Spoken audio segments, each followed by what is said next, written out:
இங்க காவல்துறை தடி அடிக்குது. அது டெல்லி காவல்துறையோ தமிழ்நாடு காவல்துறையோ எழுத்து சண்டை போடணும். ஏன்னா திரைமுகம் வேற, நிஜமுகம் வேற. யார் கதாநாயகன்? அடிமத்தலாம் எங்கெல்லாம் இருக்கிறதோ அங்கெல்லாம் கால்கள் பயணிக்கும் என்று முழங்கிய சேகுவரா கதாநாயகன்.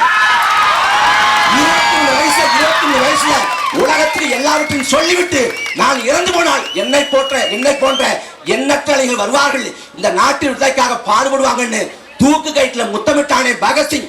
அவன் வீரன், அவன் தலைவன், அவன் நாயகன். பொதுவா ஒரு சிக்கலை மையப்படுத்தி ஒரு இயக்கமோ ஒரு கட்சியோ போராடுறப்ப அடையாள போராட்டமா பார்க்கப்படும். அந்த போராட்டம் எப்போது மக்கள் போராட்டமாக, மாணவர் போராட்டமாக பரிணமிக்குதோ அப்போதுதான் ஆளும் வர்க்கம் அடிபணியும். இதுல இந்தியை திணித்த போது அதை எதிர்த்து போர் புரிந்த நிலம் இந்த தமிழ்நாடு. முதல் முறையாக இந்தியாவோட அரசியலமைப்பு சாசனம் திருத்தப்பட காரணமாக இருந்த நிலம் இந்த தமிழ்நாடு. ஜல்லிக்கட்டுங்கிற பண்பாட்டு உரிமைக்காக போராடி சாத்தியப்படுத்திய நிலம் இந்த தமிழ்நாடு. இந்த போராட்டம் என்று முன்னெடுத்தா ஆளும் வர்க்கம் திரும்ப சொல்வது, நாங்க வழக்கு போட்டுருவோம், வழக்கு போட்டுருவோம், சிறைக்கு போவீங்க, அப்புறம் அரசு வேலை கிடைக்காதுங்க. என்னமோ எல்லாருக்கும் அரசு வேலை கொடுத்துட்டா மறுவேலை பார்க்குற மாதிரி நாம போராடி சிறைக்கு போறது, போராடி வழக்கு வாங்கிறது ஒருபோது இழிவு அல்ல. அடிமை இந்தியாவில் நம் பாட்டன் வஉசி போராடினா அன்னைக்கு அவன் பேர் ராஜ துரோகி. இன்னைக்கு சுதந்திர இந்தியாவில் அவன் பேரன் போராடுறோம், நமக்கு வேறு தேச துரோகி. ஆனா உண்மையா அந்த மண்ணுக்காக மக்களுக்காக நாம் தான் போராடுறோம். பாரதிய ஜனதாவை பொறுத்தவரை பாரதிய ஜனதா என்னைக்கும் தேசங்களை, தேசிய இனங்களை அங்கீகரிக்காது. அவன் நோக்கம் ஒரே நாடு, ஒரே மொழி, ஒரே சட்டம், ஒரே ராணுவ தளபதி, ஒரே திருப்பாயம், ஒரே பொது விநியோக சட்டம், எல்லாத்தையும் ஒற்றுமைப்படுத்துவான். அதே போல ஒரே மாதிரி தேர்வு முறை கொண்டு வர்றான்.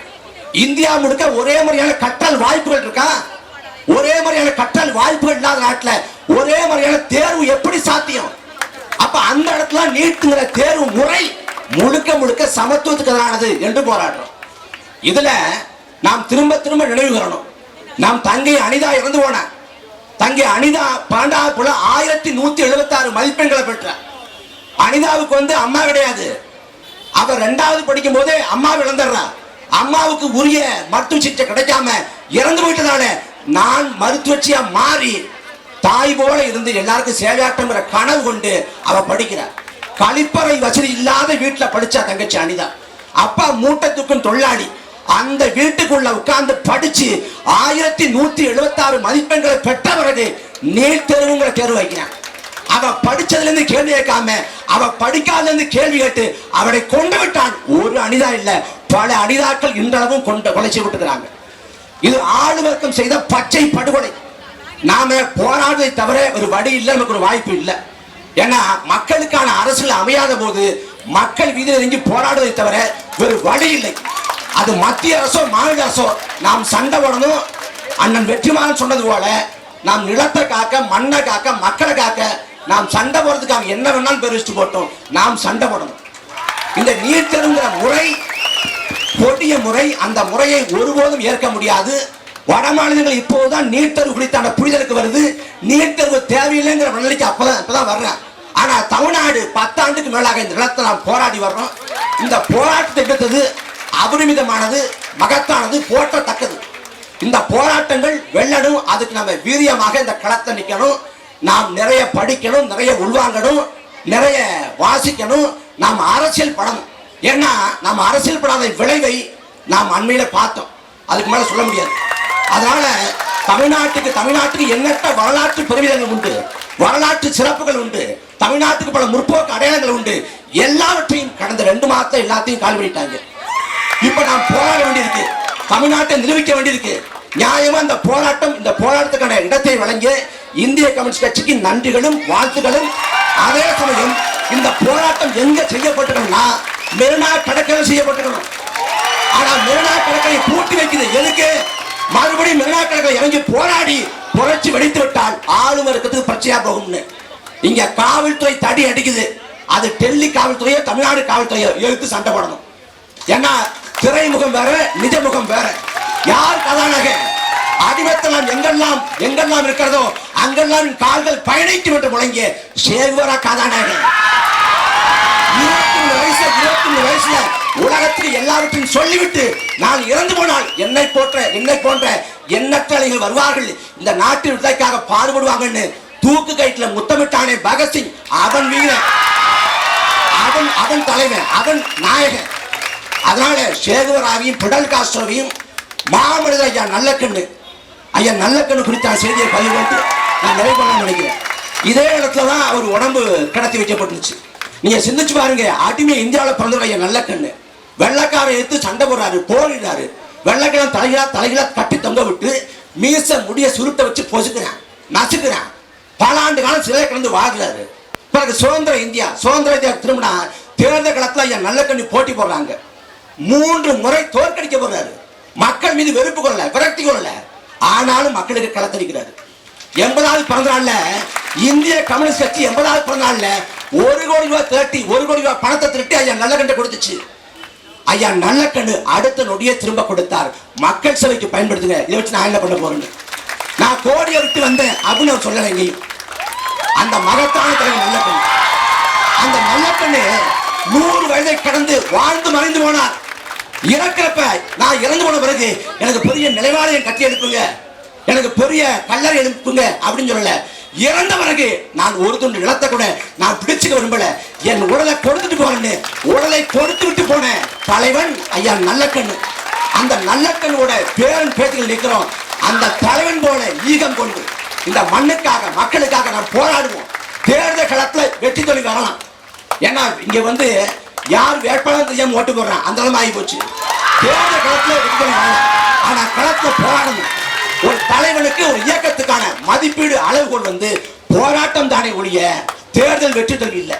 ஏன்னா மணிப்பூர்ல ராணுவத்தோட சிறப்பு அதிகார சட்டத்தை எதிர்த்து 16 ஆண்டு காலம் இரவும் செருமலாங்கிற மண்மை போராடினாங்க. அவங்க தேர்தல் களத்துல போட்டி போட்டப்ப பெற்ற வாக்கு 90 வாக்கு. எது மதிப்பீடு? 90 வாக்கு அவங்களுக்கான மதிப்பீடா? 16 ஆண்டு காலம் அயராத போராட்ட மதிப்பீடா? அப்ப போராடுவதை தாண்டி வேற வழி இல்ல, வாய்ப்பு இல்ல, நாம் போராடுவோம். போராட்டத்தை தூண்டுறாங்க அப்படிங்கிறாங்க இங்க ஆளும் ஆட்சியாளர்கள். போராட்டத்தை தூண்டப்படணும்.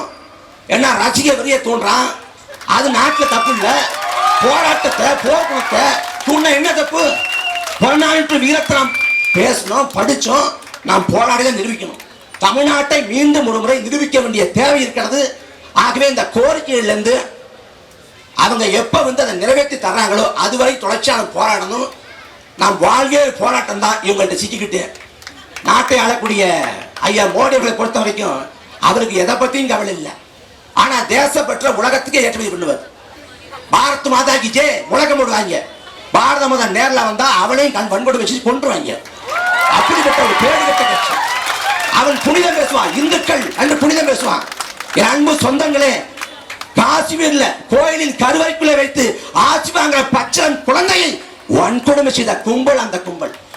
அவனுக்கு மனிதநேயமோ ஈவிரக்கமோ எதுவுமே கிடையாது. அவனுக்கு ஒரே ஒரு அரசியல் தான், ஒன்னு பசுமாடு, இன்னொன்னு பாகிஸ்தான் நாடு. மாட்டுக்கறியை எப்படி சாப்பிடலாம்? மாட்டுக்கறியை சாப்பிடுற நீ, மாட்டுக்கறியை சாப்பிடுற நீ நாய்க்கள் சாப்பிடான்னு கேட்பான். நாம பதில் கேட்கணும். நீ அகத்திகளை சாப்பிடுற, பதிலுக்கு அருள்விதியை சாப்பிடுவியான்னு கேட்கணும். அதனால இந்த அடக்குமுறை, ஒடுக்குமுறை, அவதூறு பரப்புரை எல்லாத்தையும் தாண்டி களத்தில் நிக்கணும், வெல்லணும். இதை தாண்டி ஒரு வாய்ப்பு இல்லை. நம்ம போராடுவதை தாண்டி நமக்கு ஒரு வாய்க்க பெறல. அதனால சமரசமற்று இந்த மண்ணுக்காக மக்களுக்காக நாம் போராடுவோம். நாம் அரசியல் உணர்வோடு போராடுவோம். யார் வந்து என்ன பேசினாலும் அது நமக்கு பிரச்சனை இல்லை. ஏன்னா 2000 ஆண்டுக்கு முடிய வள்ளுவன் சொல்லிட்டு போயிட்டா, எப்போது யார் யார் கேட்கணும் அப்போது மெய்ப்போல் காண்பது அறிவு. அந்த பகுத்தறிவு பார்வையோடு அந்த சிந்தனையோடு நாம வந்து எல்லாத்தையும் ஏற்றுக்கொண்டு போவோம். நாம எல்லாமே நமக்கு பாடம் படிப்பினை. நாம் இன்னும் போராட வேண்டியிருக்குது. எப்பாடுபட்டாவது இந்த நீட் தேர்வுங்கிற இந்த தேர்வு முறையை அகற்றணும். அதுக்கு இந்த போராட்டம் பற்றி எரியணும். இந்த போராட்டம் இன்னைக்கு இங்க பத்த வைக்கப்பட்டு தமிழ்நாடு முழுக்க பற்றி படருது. உறுதியாக நாம் வெல்வோம், புரட்சி வெல்லும். நன்றி, வணக்கம்.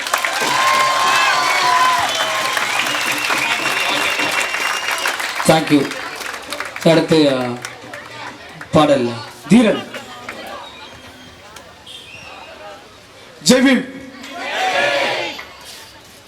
வேதனையில் நீ